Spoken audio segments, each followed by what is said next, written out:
They called it the Whisper of Death, a rifle so precise that soldiers never heard the shot that ended them.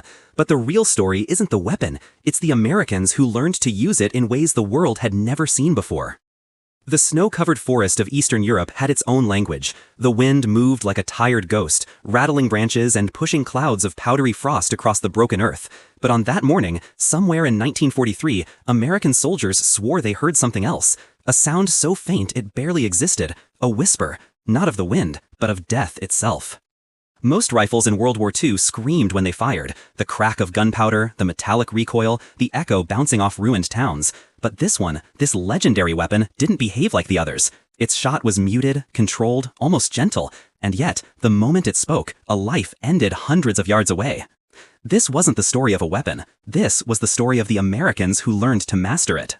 Across the warfront, German commanders issued warnings. If he has the whisper rifle, stay low, stay hidden, don't breathe.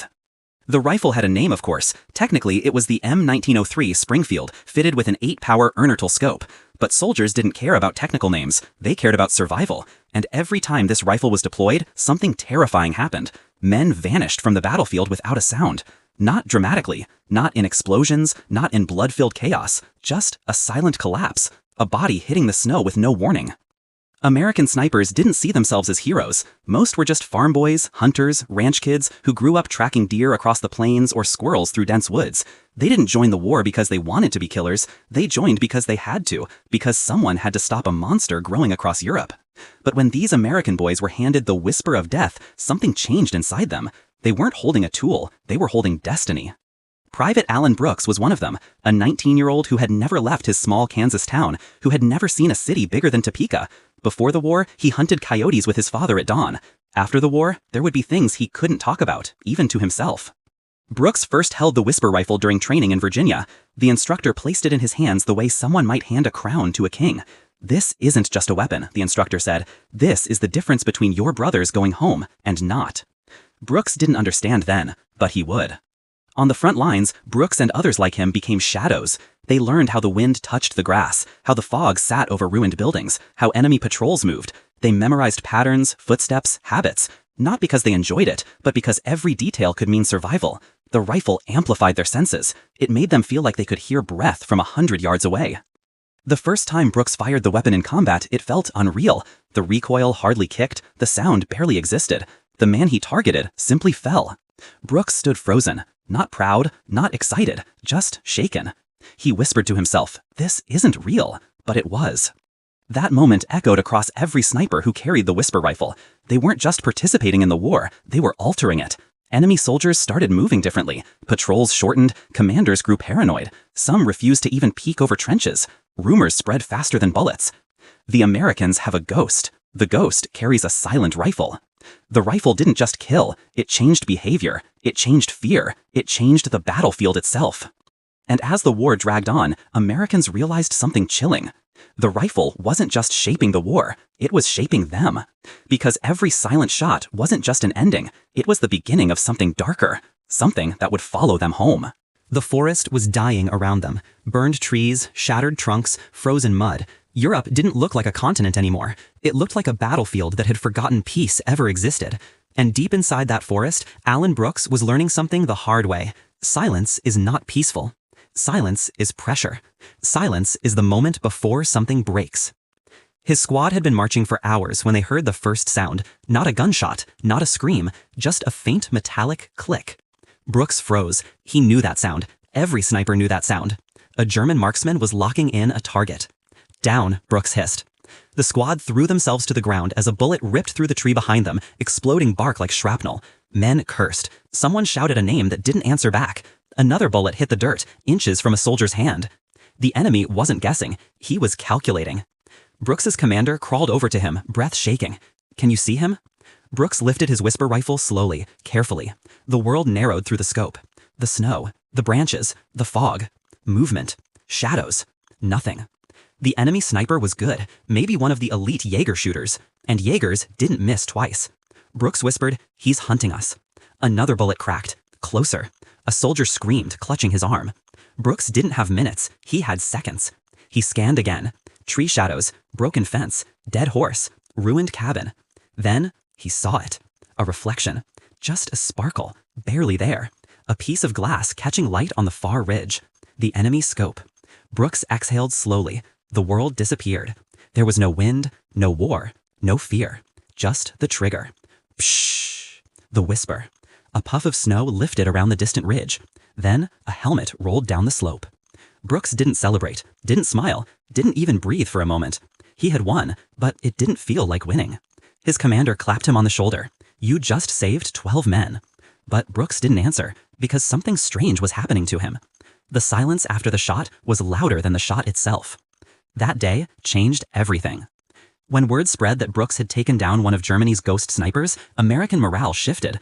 Soldiers who had been terrified to move through the forests suddenly felt like someone invisible was watching out for them. But the Germans felt something else. Fear. Reports came in. American snipers can spot us before we see them. They fire without sound. We cannot track them. They hit at impossibly long ranges. The whisper rifle wasn't just a weapon now. It was a psychological storm. Troops refused to advance in open terrain. Patrols were cut in half. Officers stopped using binoculars. Some German units even changed routes entirely upon hearing rumors that a US sniper team was nearby. One German document recovered after the war simply read, "Avoid the whisperers." But while the rifle was creating fear in the enemy, it was creating something else inside the American snipers. Pressure. They weren't just soldiers anymore. They were expectations. They were salvation. They were the force that had to work even when everyone else was pinned down. Brooks started losing sleep. Every night he saw the same image, the helmet rolling down the ridge. Not the face, not the man, just the helmet. His hands shook in the mornings, but the moment he held the whisper rifle, they steadied. It was like the weapon reset him. He started depending on it, trusting it more than people, more than his teammates, more than himself. Some snipers said the same thing. The rifle is calm even when I'm not. But calm can be dangerous, because the calmer the rifle made them, the darker their minds became. They were changing. The battlefield was shaping them, quietly, silently, lethally. Then, one freezing dawn, Brooks received the message that would alter everything. Enemy sniper unit spotted, 3 confirmed kills. They want you on this mission. He stared at the whisper rifle lying in his lap. Part of him wanted to say no. Part of him wanted to run.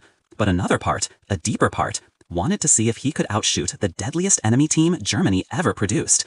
And that decision would lead him into a confrontation no American sniper had ever faced before. The message arrived before sunrise. A soft knock, cold air, and a folded note pressed into Brooks's hand. The ink was shaky, written fast. Enemy hunter unit, 3 American casualties. They're moving toward Hill 47. Command wants you. Brooks stared at the words as if they were written in blood. He didn't need an explanation. He didn't need a briefing. There was only one kind of German sniper team that caused this much damage. The Jäger Hunter Group. A pair of elite shooters known for tracking American patrols like wolves, attacking at sunrise, vanishing before noon, leaving only bodies and empty casings behind. Some said the hunters moved like ghosts. Others said they were trained since childhood. What everyone agreed on was this: if they chose you, you were already dead. Brooks tightened his grip on the whisper rifle. His heartbeat was steady. Not calm, not brave, just focused. Like the rifle had fused with him. His partner for this mission was Corporal Mason Hale, older, quieter, a Missouri farm kid with eyes that looked permanently tired. Hale had heard the rumors too. "You sure about this, Brooks?" Hale whispered.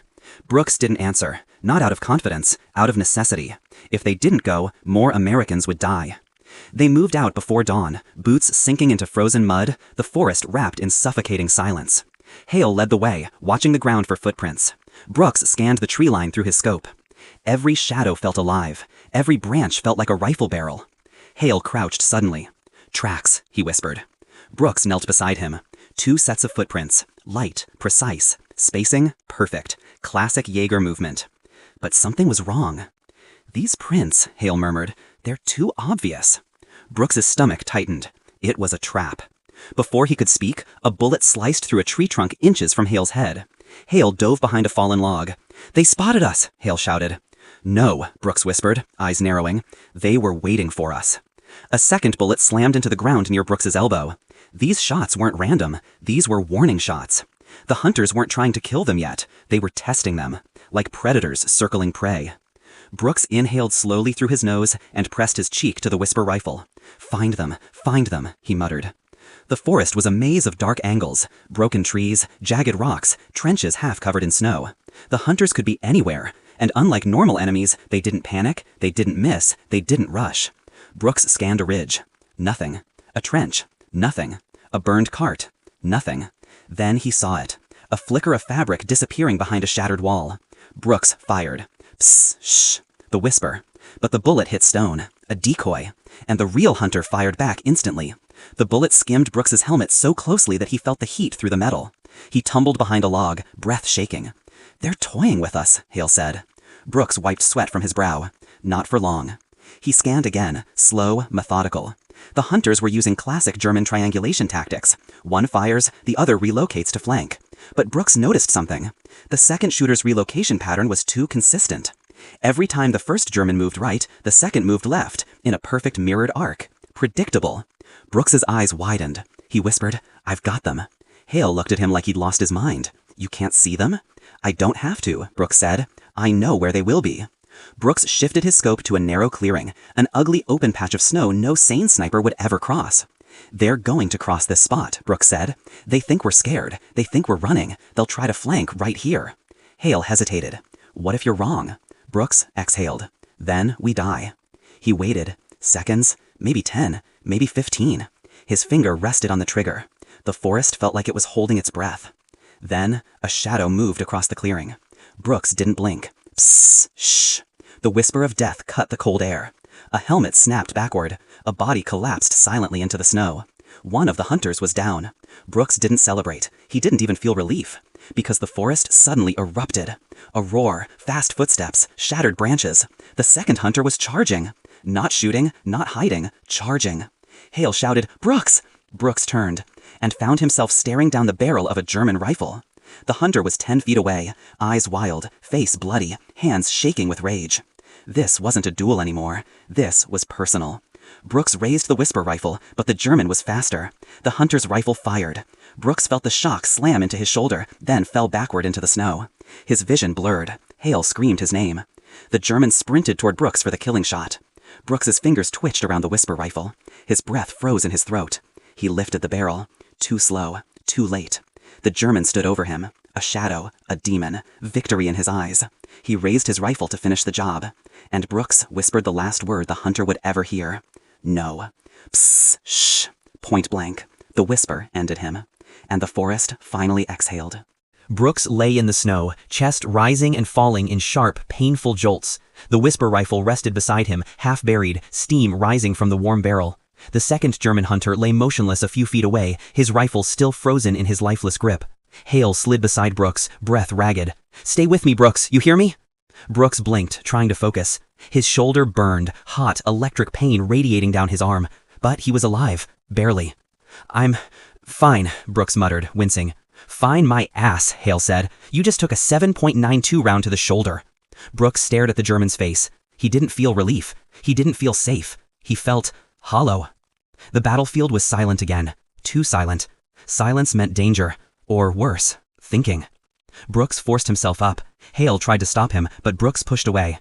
"Help me get the rifle," he whispered. Hale looked confused. "It's right there."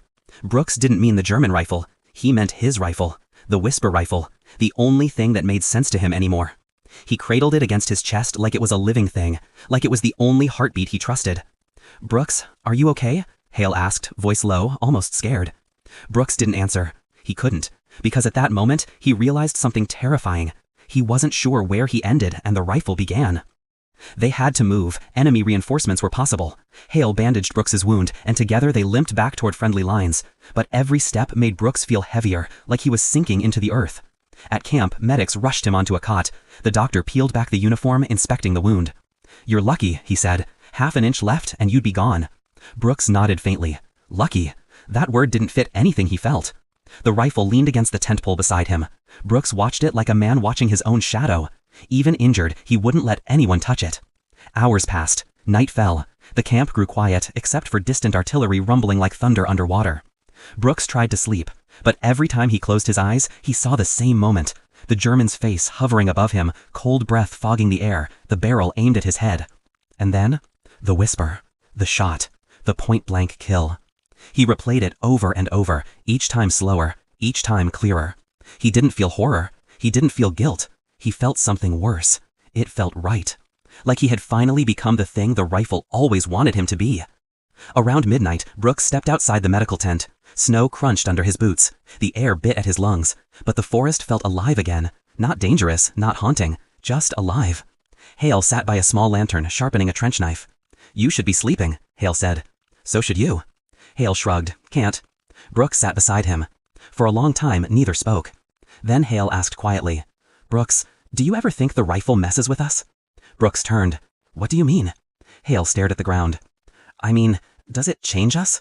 We weren't like this before the war, before these missions, before that." He pointed toward the direction of the forest.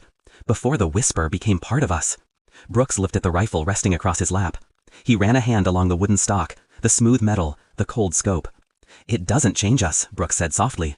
Hale exhaled in relief. "It reveals us." Hale froze. Brooks continued, voice steady, emotionless. "War doesn't make you something new. It only strips away whatever lies you told yourself before. This rifle just removes the last layer." Hale swallowed hard. "Brooks, that's not a normal thing to say." Brooks finally looked up at him. Eyes steady, eyes hollow. "It's the truth." A long silence followed. The lantern flickered between them, casting distorted shadows across the snow. "Promise me one thing," Hale finally whispered. "What?" "If you ever think you're going too far, tell me." Brooks didn't blink. "Going too far is what keeps us alive." Hale stared at him, unsure if the man sitting beside him was the same friend he knew at the start of the war. But Brooks didn't feel different. He felt clearer, sharper, closer to the man the whisper rifle needed him to be. The next morning, command arrived with urgent news. Enemy armor was pushing through the lower valley. American infantry was trapped. Snipers were needed to break the advance. The officer approached Brooks and Hale. "We need the best shooters we have," he said. "Brooks, that means you." Hale stepped forward. "He's injured." But Brooks stood quickly, cutting him off. "I can shoot." The officer nodded and left. Hale grabbed Brooks's arm. "Brooks, you're bleeding through your uniform." Brooks lifted the whisper rifle and cocked it smoothly, ignoring the pain. "Hale," he said quietly, "we don't get to choose when the war stops, only how we end it." And without waiting for permission, Brooks headed toward the front, the whisper rifle in his hands, and something dangerous growing inside him, something the war wasn't finished with yet.